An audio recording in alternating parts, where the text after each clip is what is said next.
Life's Journey at 50 here. This is training day. This is level 3. So we've got everybody here. Bill's there, ready to go. Ben, the rest of the crew. Mark's checked us in. We got our bikes. We got our stuff. We're ready to roll. Gentlemen, good morning. Good morning, Matt. How are you? Good, ready to roll. That's right. We split that rainstorm so that we could have a little bit more Absolutely working area down here. So, all right. So, Bill, are we ready for level 3 training today? that's a question for me to ask you. Yes. We're ready. I'm ready too. Let's ready. do it. Yeah. All right. You got it. Woo! Level 3 training coming to you later. Bye.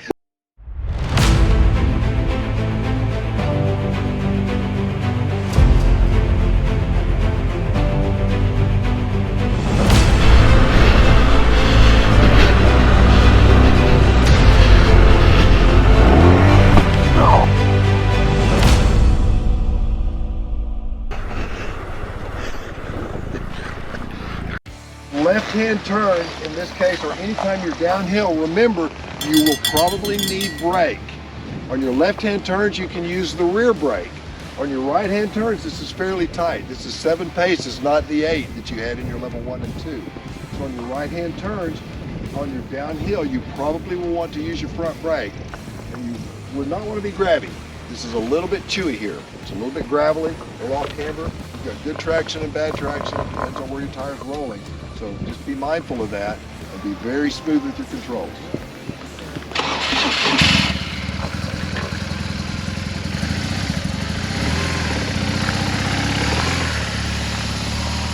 How soon did he stand up? Right away. Right off.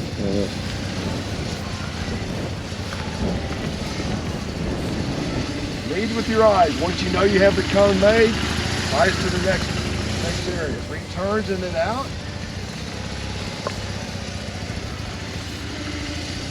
Got a lot of weight on that left-hand foot peg coming up that off camber.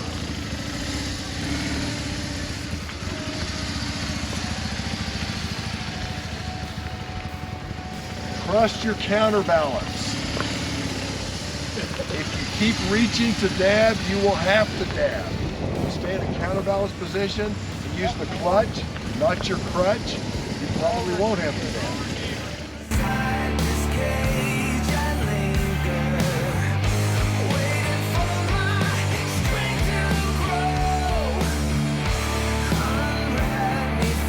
Advanced braking for the cure for the one-speed wonder.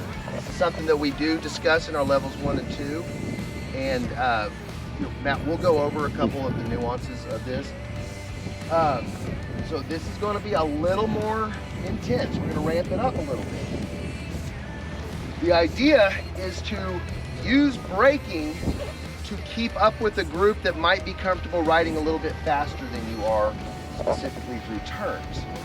You know, you got some really high level guys and they're just backing it in around corners. You can't do that. You can't keep up. You know, we're working on it, but we're not quite there yet. So the idea is to make up the distance or the disparity in speed on the straights where you have a good line of sight and you can really scan that terrain and you know, man, I can kind of get on it here. So you upshift, you upshift, you upshift, and then you come to the point where you need to brake, and you brake aggressively. You shut it down, downshift, downshift, make you turn at whatever comfortable speed, and then you get right back on it. And then we progressively introduce a squeeze of the front brake. What word did I not say there, Vern? Grab. Did not say grab. Progressively introduce a squeeze of the front brake. It work? Let's watch Bill do it. Yeah, something. Yeah, other gears.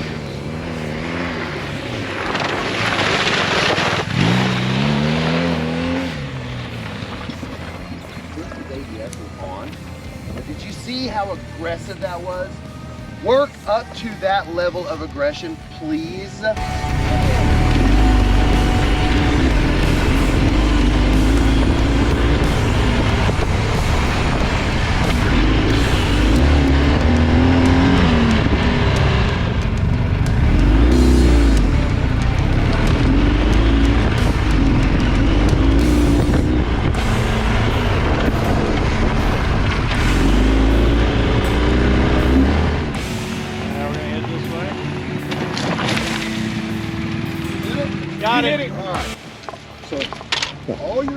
to do is change your direction a little bit in a skid and try to do it with some precision so you can kick that cone. All you want to do is get enough of a skid that you can direct the motorcycle to initiate a turn in the direction you're going. When would this be practical as far as its use? Let's say you've got a decreasing radius turn. You're on a BDR somewhere. You're rolling up on this turn at 20, 25, 30 miles an hour. You start into the turn, you realize, oh no, this is a button hook. It's turning in tighter than I thought it was turning.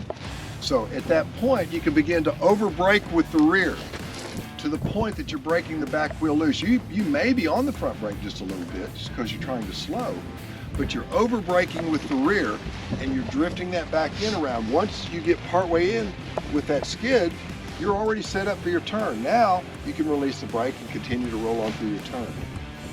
For the purpose of this exercise, it's just like that, only you don't need to use the front brake. I don't want you to use the front brake.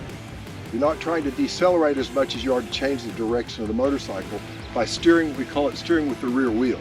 We're used to steering with the handlebars, and now with our feet, because we've learned enduro steering. Now we're going to start steering with the back wheel. Who knew there were so many different ways to steer a motorcycle, right? Okay. We've got some other ones for you too. We're going to steer with, I don't know, maybe the panniers or something.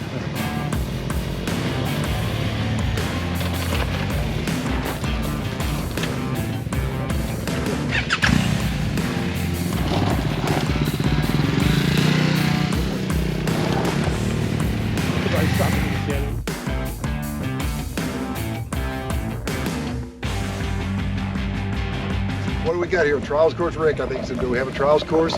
Short answer to that is, yep, it is. And adventure riding is a combination of all disciplines of motorcycling, including trials. In fact, it largely lends itself to trials.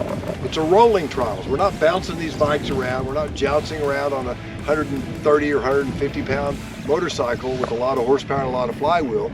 We get the flywheel, but we don't need to be trying to bounce them around. They'll bounce around enough on their own, but you need to be rolling. So it's about line selection. Definitely about line selection. What we're going to do is watch Ben roll through this. We'll move up ahead a little bit and we'll watch him, but be thinking ahead of what you would do as far as your line selection first. A rule of thumb for rocks is maintain momentum. Keep that forward drive going all the time. If you've ever seen like a icebreaker ship going into a big flow of ice, they run into it and they power up and they just keep powering and powering and pushing and pushing. They back off, they'll break it, and then they push and push. They're not going to be back.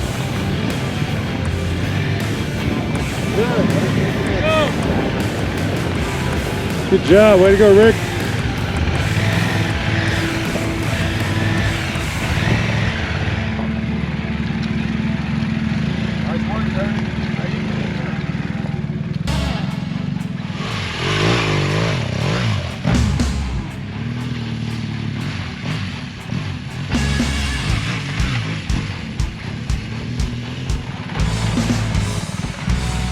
Oh, baby.